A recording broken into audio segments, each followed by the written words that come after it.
जब तक देहाशक्ति है तब तक परमार्थ का आनंद क्या है ये आपका अनुभव करने की सामर्थ्य नहीं, ना अंतःकरण में ना स्वभाव में।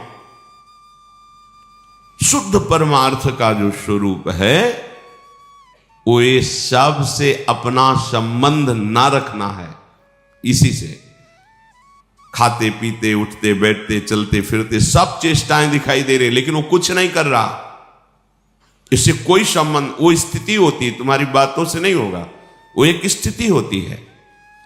यहां जो उपदेश दिया जा रहा है उसका भाव आंतरिक है कि जिन्होंने केवल इंद्रियों के भोगों को ही सुख माना है, ऐसे लोगों से संभाषण, ऐसे लोगों की सलाह, ऐसे लोगों के साथ उठना बैठना आपके विचारों में संक्रामक भाव पैदा कर देगा। जो आपने दृढ़ निश्चय किया है भगवत प्राप्ति का, उसमें बाधा पहुंच जाएगी। महापुरुषों ने तो इतना कहा, सर्प का संग कर लेना ठीक है लेकिन विषयी पुरुष का नहीं। गोस्वामी तुलसीदास जी ने तो कहा, बरुभल बास नरक करता था, दुष्ट संग जनि दे विधाता। नरक का बास अच्छा है लेकिन विषयी पुरुष का संग अच्छा नहीं। बहुत सूक्ष्म विषय है। नरक के बाद से हमारे पाप नष्ट होते, लेकिन विषयी पुरुष के संग से पाप प्रवृत्ति बढ़ती है। सांप काटेगा तो उसके विष की औषधि भी है, या बहुत एक शरीर नष्ट होगा, लेकिन विषयों के संस्कार हजारों जन्मों तक हमें जलाते रहेंगे, जैसे अभी जला रहे हैं पीछे किए हुए विषय सेवन से। जब मन और पांचों ज्ञानेंद्रियां ये विषय भोग में प्रवृत्त हो जाती है, उस समय प्राणी के हृदय में भोगों का संकल्प दृढ़ होता है। संकल्प वासना प्रकट करती है, वासना से विचलित हो उठता है और वो बार बार भोगों में ही सुख ढूंढता है। यही समस्या है, यही बंधन है, यही माया है। बार बार इंद्रियों के साथ मन का भोगों में विचरण करना, इसी को रोकना साधना कहते हैं। मन जिस एक इंद्रिय के साथ जिस विषय का सेवन करता है उसी में उसको उत्सुकता प्राप्त होती, उत्साह प्राप्त होता है। यही उत्साह उसकी दुर्गति का कारण होता है। सूक्ष्मता से समझना। प्रार्थना है आप सबसे कि हम लोग किसी भी इंद्रिय के विषय को उत्साह पूर्वक ना भोगे, शास्त्र सम्मत भी। जैसे आपको खान पान की सामग्री अच्छी से अच्छी सामग्री है, कम मात्रा में लीजिए, उदासीन होकर पाइए। भगवत प्रसाद है बस प्राण पोषण के लिए, अच्छा ऐसा नहीं होना चाहिए। यही उत्साह है। इंद्रियां उत्सुक हो, आज ये उत्सुक हो गए, अब क्या हुआ, उत्साह के साथ जैसे गीली या गर्म मोम में तत्काल छाप लग जाती है, ऐसे आपके अंतःकरण में विषय रस की छाप और बढ़ गई और बढ़ गई। चले थे विषय रस मिटाने के लिए और हमारी उल्टा गति हो रही, विषय रस और पुष्ट हो रहा है। विषयों के प्रति उत्सुकता भर जाना। हमने देखा है महापुरुषों को, जब यमुना किनारे बिंदौर की तरफ भ्रमण कर रहे थे, हमारे दो ही मार्ग थे, गंगा का किनारा और यमुना जी किनारा। कभी किसी शहर किसी ग्राम में एक भी रात्रि रुकने का ऐसा कभी नहीं रहा। जहां तो कोई देवालय यमुना किनारे या गंगा किनारे जब भ्रमण किया है, या गांव के बाहर कोई देवालय, उसमें रुकना। तब तक जब तक वृंदावन धाम में श्री जी ने कृपा नहीं, तब तक कभी भिक्षा नहीं मांगी। आकाश वृत्ति का ही आश्रय लिया। जो हमारे पास स्वयं आ जाएगा हम उसको पाएंगे, अन्यथा मांगने का शब्द नहीं था। क्योंकि यौवन अवस्था थी, नगर में प्रवेश होने से हमें डर लगता था, किसकी क्या भावना है, कैसा है। तो गंगा का किनारा हमारे लिए या यमुना किनारा, वहां एक परमहंस जी मिले, बड़ा दिव्य स्वरूप, कांतिमान तेजो में, एक अचला केवल नीचे, एक झोली जिसमें छांदोग्य उपनिषद, चश्मा और छड़ी, बस वही अचला ऐसे मच्छरों से बचाने के लिए ओढ़ लेते। 2 लंगोटी, एक अचला, एक छड़ी, एक चश्मा, छांदोग्य उपनिषद। ऐसा वैराग्य की देख के एकदम चित्त आकर्षित हो गया। और ब्रह्मबोध संपन्न महापुरुष। तो जैसे भंडारा हो रहा है, प्रयाग में कुछ दिन रुके थे उनके साथ, भंडारा हो तो खबर रखते थे, गए नारायण, नहीं स्वामी जी हमारे यहाँ तो बैठ के पवाया जाता है, तो नारायण अगर आपको देना है तो दे दीजिए, हम बैठेंगे तो नहीं। तो उनका ऐसा प्रभाव था कि सामने वाला फिर कुछ बोल नहीं सकता था।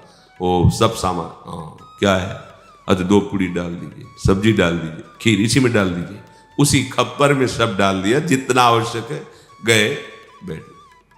यही स्वभाव, वस्तु का स्वाद नहीं, प्राण पोषण के लिए अन्न पा रहे हैं और प्राणों को आहुति देनी है प्रभु के चिंतन में। एक एक श्वास की आहुति बहुत बड़ी यज्ञ है, एक एक श्वास में हम अपने आराध्य देव का चिंतन कर रहे हैं, तो ये प्राणवायु का हवन हो रहा है पर ब्रह्म परमात्मा तत्व में। ये जो इंद्रियों के स्वाद में अपने लोग उछल जाते हैं, उत्साहित हो जाते हैं, ये हम अपने परमार्थ को नष्ट करते हैं, जान नहीं पा रहे। ध्यान रखना है, हमारे प्रभु का स्वभाव, आप जैसी इच्छा करोगे भजन करते हो पूर्ण हो जाएगी। जो इच्छा करी हो मन माही, हरि प्रसाद कछु दुर्लभ नाही। तुम जो चाहोगे मिलेगा। लेकिन बाबा जी बने हैं या परमार्थ मार्ग के पथिक बने चाह मिटाने के लिए, चाह को पुष्ट करने के लिए, चाह बढ़ाने के लिए नहीं, इसमें आपको हट करना पड़ेगा। अलग अलग स्वाद लेने की चेष्टा छोड़िए, यही चेष्टा तुम्हें और इंद्रियों के भोगों में फंसा देगी। यही उत्साह तुम्हारे पतन का कारण होगा। भोग के लिए उत्साह होना ये परमार्थ विहीन अंतःकरण का लक्षण है। परमार्थिक का जो अंतःकरण है वो उत्कंठा पूर्वक भगवत चिंतन के लिए उत्साहित रहता है। अगर हमारा हृदय भोगों के लिए उत्साहित है तो तुम्हें जलन नहीं होती, तुमको क्लेश नहीं होता कि हम अपने मार्ग से विमुख उत्साह कर रहे हैं।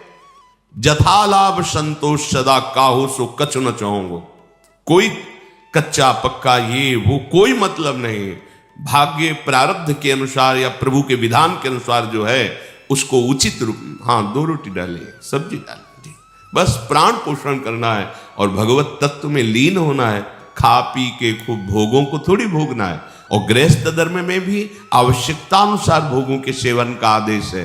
अगर आवश्यकता से विपरीत चेष्टा करोगे आहार विहार की, तो विपरीत चेष्टा फिर आपकी अन्य इंद्रियों की होगी, वह अधर्म हो जाएगा। चाहे जो कोई हो, अध्यात्म सुख लेना है तो इंद्रियों के भोगों में उत्साह न रखते हुए केवल प्राण पोषण या भगवत आज्ञा का पालन करने के लिए, चाहे वो गृहस्थ हो या विरक्त हो, जैसा शास्त्र सिद्धांत है उसके अनुसार चले। उत्साह पूर्वक भजन करने में वृत्ति लगनी चाहिए। अधिक से अधिक, वो 11 माला जपता है तो हम 21 माला जपे, 51 माला जपे, अधिक से अधिक उत्साह हो। नाम कीर्तन में, वाणी गायन में, संयम में, कम सोने में, कम खाने में, कम बोलने में, इसमें उत्साह हो। उत्साह पूर्वक प्रपंच वार्ता करने में, प्रपंच चिंतन करने में, भोगों को भोगने में, यह अध्यात्म मार्ग के पथिक का लक्षण नहीं। सबके अंदर इंद्रियों का विषयों के प्रति आकर्षण और उत्साह रहता है, इसी को नष्ट करना साधना है। मना कष्टान इंद्रियाणी प्रकृति स्थानी कर सती, उसी को उल्टा करना है हमको।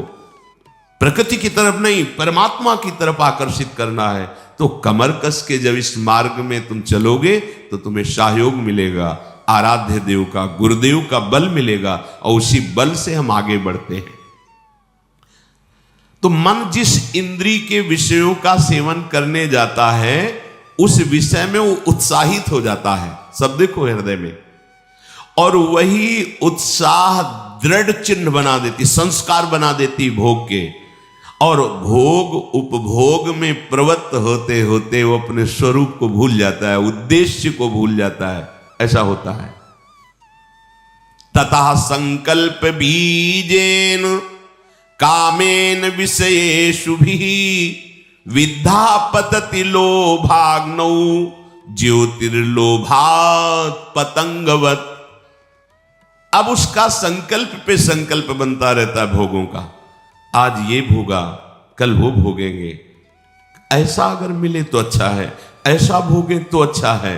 अब वो संकल्प विषय रूपी बाणों से अंतःकरण को बींध देता है।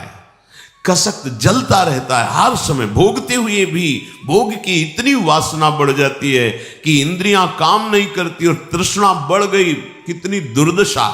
बोले वो ऐसे नष्ट हो जाता है जैसे पतंगा तेज के आलिंगन करने के लिए भस्म हो जाता है दीपक में या अग्नि की लौ में जाकर के।